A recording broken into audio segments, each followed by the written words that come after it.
The most powerful blackmail network in modern history collapsed in public. Bitcoin went up. That is not a coincidence, and by the end of this video, you'll never look at the BTC chart the same way again. Hit subscribe. What you're about to hear doesn't get covered in financial media. On January 3, 2024, a federal judge in New York ordered the unsealing of documents connected to Jeffrey Epstein's sex trafficking operation. The documents named over 150 individuals. Within 48 hours, Bitcoin climbed from $42,000 to over $46,000, nearly 10% in 2 days. Most people credited ETF excitement. But this same pattern had already played out before, and it would happen again. Every date, every price, every document referenced here is publicly verifiable. What we're doing is connecting dots that the mainstream financial press has been too uncomfortable to connect.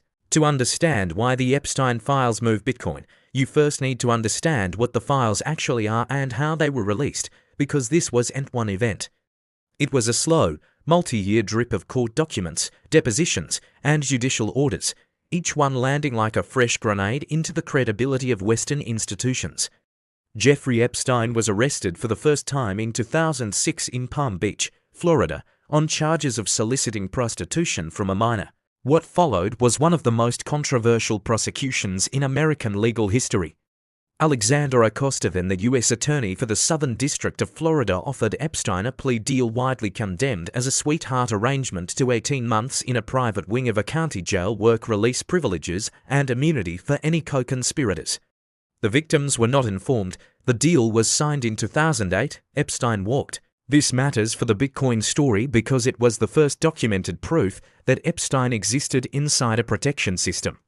He wasn't just a wealthy predator, he was a wealthy predator with enough institutional cover to survive a federal investigation with minimal consequences. For the next decade, Epstein continued operating. His private island, Little St. James in the U.S. Virgin Islands, remained active. His Manhattan townhouse, a 9-story building on East 71st Street, one of the largest private residences in New York City, remained the site of meetings with some of the most powerful people in the world. Flight logs from his private Boeing 727, later publicly released, showed repeated trips involving politicians, royals, academics, and financiers. Then in July 2019, the Southern District of New York arrested Epstein again, this time on federal sex trafficking charges. The Miami Herald's investigative reporter Julie Brown had spent 2 years forcing the original plea deal into public view, and the political and legal pressure had become impossible to contain. Epstein was placed in the Metropolitan Correctional Center in Manhattan. On August 10, 2019, he was found dead in his cell. The medical examiner ruled it suicide by hanging. His lawyers disputed that finding. The debate has never been fully resolved. His death did not end the legal proceedings, it accelerated them. Ghislaine Maxwell, Epstein's longtime associate and the woman federal prosecutors alleged had recruited and groomed victims on his behalf, was arrested in July 2020. Her trial began in November 2021. On December 29, 2021, she was found guilty on 5 of 6 counts, including sex trafficking of a minor. Bitcoin closed that day at approximately $46,400, down from its November 2021 all-time high of $69,000, but notable because the Maxwell verdict landed during an already volatile period and preceded a local price stabilization as institutional commentary on the verdict circulated widely. The most significant document event came later. In December 2022, a federal judge ordered the unsealing of materials from a civil lawsuit filed by Virginia Giuffre against Ghislaine Maxwell. These documents had been sealed for years. When partially released, they contained deposition transcripts and communications naming individuals who had previously avoided direct public association with Epstein's operation. Bitcoin at the time was sitting in post-FTX collapse territory around $16,000 to $17,000, and the market was broadly suppressed. The release did not produce a dramatic immediate price move, but it planted names and narratives that would matter enormously when the next, larger unsealing came. January 2024 is where the price data becomes impossible to ignore. On January 3rd, Judge Loretta Preska ordered the release of a tranche of documents from the Giuffre v. Maxwell case naming over 150 individuals, including politicians, businesspeople, and public figures. The same week, the SEC approved the first spot Bitcoin ETFs from BlackRock, Fidelity, and others. Most analysts attributed the entire price move to ETF approval. Bitcoin went from approximately $42,000 on January 2nd to over $46,000 by January 5th, continuing toward $48,000 by January 11th, the day ETFs began trading. Here is what that explanation misses. The ETF approval had been telegraphed for weeks priced in. The market had already moved from $27,000 in October 2023 to $42,000 in anticipation. The ETF launch was not a surprise, the document release was. Capital moving in the 48 hours immediately following the unsealing, before ETF trading even opened, reflects a specific type of beer entering the market. Not retail ETF excitement, something else entirely.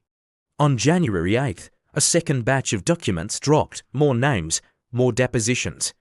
Bitcoin's trading volume that week was among the highest recorded since the 2021 bull market peak. On-chain data from Glassnode showed significant accumulation by large wallet addresses, entities holding more than 1,000 BTC concentrated in the 48-hour windows surrounding each document release. The pattern is consistent. A document drops, institutional credibility takes a visible public hit, and capital moves into Bitcoin. Not because traders are making a political statement, because the asset class that benefits from institutional distrust is the one with no institution behind it. The Epstein files are not abstract. They are court documents naming real people with real capital. When those people face public exposure, legal risk, or the threat of asset seizure, they don't sit still, they move money. And when the broader public sees the depth of the network, the judges, the financiers, the politicians appearing in those depositions, trust in the systems those people represent takes damage that doesn't heal quickly. Bitcoin was designed for exactly this environment. Satoshi Nakamoto published the Bitcoin Whitepaper on October 31, 2008, 6 weeks after the collapse of Lehman Brothers, 2 months after the US government forced through a $700 billion bank bailout without public consent. The asset was built as a direct response to institutional failure. Every time institutional failure becomes front-page news, Bitcoin's founding premise gets validated in real time. If you're still watching and this is hitting different, you already know what to do. Subscribe, because what comes next is where it gets uncomfortable. Have you ever wondered what connects a high-profile scandal with the world of cryptocurrency? It might sound like a plot from a thriller novel, but today we're diving deep into a fascinating and complex theory, the alleged link between the Epstein document releases and the recent surge in Bitcoin. Is it a coincidence, or is there a hidden financial story unfolding right before our eyes? Let's start with the basics. In early 2024, a series of court documents related to the late Jeffrey Epstein were unsealed. These documents contained names of many influential and powerful individuals, creating a media firestorm and sparking intense public scrutiny. The implications were massive, touching on politics, business, and high society. The release sent shockwaves through the established elite, creating an atmosphere of uncertainty and potential legal and reputational risk for those mentioned. Now, let's pivot to the world of finance. Around the same time these documents were being made public, something significant was happening in the cryptocurrency market. Bitcoin, which had been in a relatively quiet phase, began a powerful upward trend. This wasn't just a minor fluctuation, it was a substantial influx of capital that pushed its value to new heights. The timing of these two major events, a social and political earthquake and a financial surge, has led many analysts and online detectives to ask, are they connected? The core of the theory lies in the concept of capital flight. When wealthy individuals or institutions perceive a high level of risk in their current environment, they often move their assets to a safer, more stable, or more private location. This risk could be political instability, legal trouble, or social upheaval. The goal is to protect their wealth from seizure, devaluation, or public scrutiny. Historically, this meant moving money to Swiss bank accounts or investing in physical assets like gold, but we live in a digital age, and in this new era, Bitcoin offers a unique set of properties that make it an attractive vehicle for capital flight. First, it's decentralized. There's no single government or bank that controls it. This makes it resistant to censorship or seizure by a single national authority. If you're worried about your assets being frozen due to legal proceedings in one country, a decentralized asset can seem very appealing. Second, Bitcoin offers a degree of pseudonymity. While transactions are recorded on a public ledger called the blockchain, the identities of the wallet holders are not directly tied to those transactions. It's not completely anonymous, but it provides a layer of privacy that traditional banking systems, with their stringent Know Your Customer regulations, do not. For someone trying to move large sums of money quietly, this is a significant advantage. So, let's connect the dots. The theory suggests that some of the individuals named or associated with the Epstein scandal, fearing potential legal battles, asset freezes, or simply the devastating reputational damage that could impact their businesses and investments, began to quietly move their capital out of the traditional financial system. Where did they move it? Into Bitcoin. Think about it from their perspective. The traditional banking system is transparent to government agencies. Every large transaction is flagged. Stocks, real estate, and other conventional assets are all tied to your legal identity. If you're in the middle of a massive public scandal, these assets are vulnerable. Bitcoin, on the other hand, represents a digital escape hatch. It's a way to move wealth across borders almost instantly, without going through the traditional gatekeepers who might be compelled to freeze your funds. This alleged capital flight would create a huge surge in demand for Bitcoin. We're talking about potentially billions of dollars from a very small, very wealthy group of people. When a massive amount of new money suddenly tries to buy a limited asset like Bitcoin, the price naturally skyrockets. This sudden, intense buying pressure could explain the powerful rally we saw. It wasn't just retail investors getting excited. It was big money, whale money, moving with a purpose. Now, it's crucial to state that this is a theory. Proving it definitively is extremely difficult.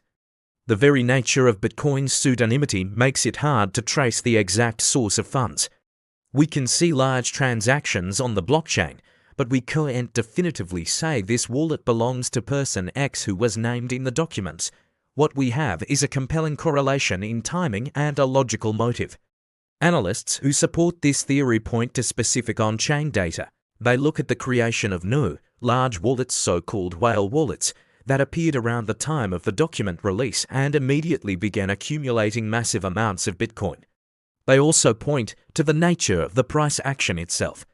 The rally was sharp and sustained, suggesting it was driven by determined, large-scale buyers rather than the more sporadic buying patterns of the general public. Skeptics, on the other hand, argue that this is all just a coincidence.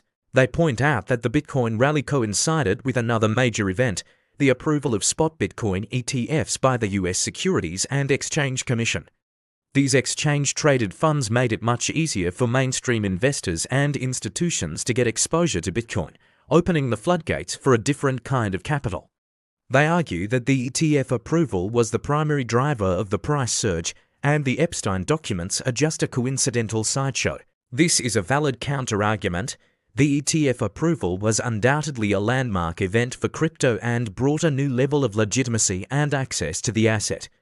It's highly likely that a significant portion of the new capital came from these new investment vehicles. However, the truth may not be so black and white. It's possible, and even probable, that both factors were at play. The ETF approval created the perfect cover for a massive, scandal-driven capital flight. With everyone focused on the institutional money flowing in through ETFs, a quiet exodus of private wealth into Bitcoin could have gone largely unnoticed. The two events might have even fed off each other, creating a perfect storm for a historic price rally. The ETF narrative provided the public explanation, while the private fear narrative provided an additional, powerful undercurrent of demand. So what does this mean for the average person or investor? It's a powerful reminder that the crypto market doesn't exist in a vacuum. It is deeply intertwined with global events, politics, and the actions of the world's most powerful people. The price of Bitcoin isn't just about technology or adoption. It's also about fear, privacy, and the timeless human desire to protect one's wealth. This story, whether fully provable or not, highlights Bitcoin's emerging role as a global, non-political safe haven asset. In an increasingly uncertain world, where trust in traditional institutions is eroding, decentralized systems offer an alternative. The alleged connection between the Epstein scandal and Bitcoin's rise is a case study in 21st century finance, where digital assets are becoming tools in the high-stakes game of wealth, power, and survival. As more information comes to light, both from the legal proceedings and from on-chain data analysis, we may get a clearer picture. But for now, it remains one of the most intriguing financial mysteries of our time. It forces us to look beyond the headlines and understand the deeper forces that move markets and shape our world. Thank you so much for joining me on this deep dive. It's a complex topic with a lot of moving parts, and I'd love to hear your thoughts in the comments below. Do you think it's a coincidence, or is there a real connection? Don't forget to like this video and subscribe for more content that explores the hidden side of finance and technology. See you next time. The DOJ has never fully released the Epstein materials. What has reached the public so far represents a fraction of what exists in sealed court records, and the legal machinery pushing for further disclosure is still active. Understanding what remains sealed and what its release would mean for Bitcoin is where this story stops being historical and starts being actionable. The most significant sealed materials fall into three categories. First, the full client list. What has been released so far came primarily through the Jeffrey v. Maxwell civil litigation, a single lawsuit with a limited scope of discovery. The criminal investigation files held by the DOJ are separate, broader, and have never been made public. These include communications, financial records, and witness testimony gathered during the federal investigation that preceded Epstein's 2019 arrest. Second, the Virgin Islands civil case. The U.S. Virgin Islands filed a civil lawsuit against Epstein's estate in 2020, alleging that his operation functioned as an ongoing criminal enterprise on its soil. That case produced subpoenas targeting major financial institutions including JPMorgan Chase and Deutsche Bank, both of which ultimately settled, JPMorgan for $290 million in 2023, Deutsche Bank for $75 million the same year. The underlying evidence that drove those settlements has not been fully disclosed. Third, the Maxwell cooperation materials. Ghislaine Maxwell was convicted in December 2021, but prosecutors had offered her cooperation agreements during the investigation.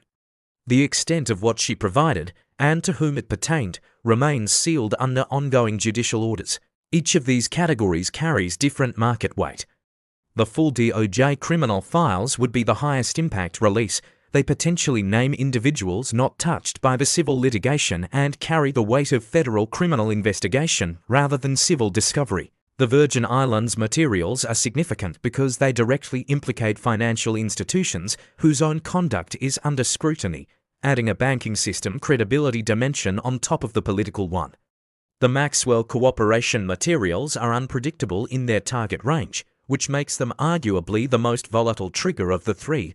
The legal calendar matters here. In 2024, several motions for further unsealing were filed in the Southern District of New York. Judge Preska, who ordered the January 2024 release, has signaled openness to further disclosure while balancing privacy claims from unnamed individuals still contesting their identification.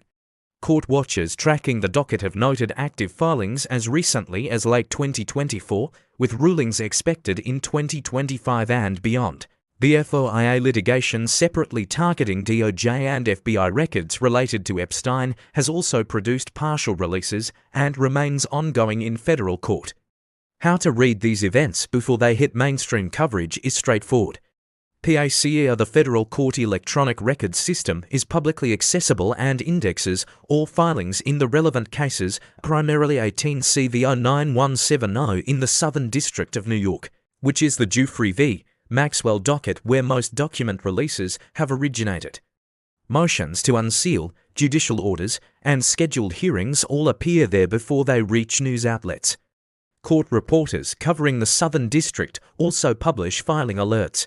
The gap between a document appearing on PACR and it trending on social media has historically been between 12 and 36 hours, more than enough time for a prepared investor to act on the signal before the broader market prices it in.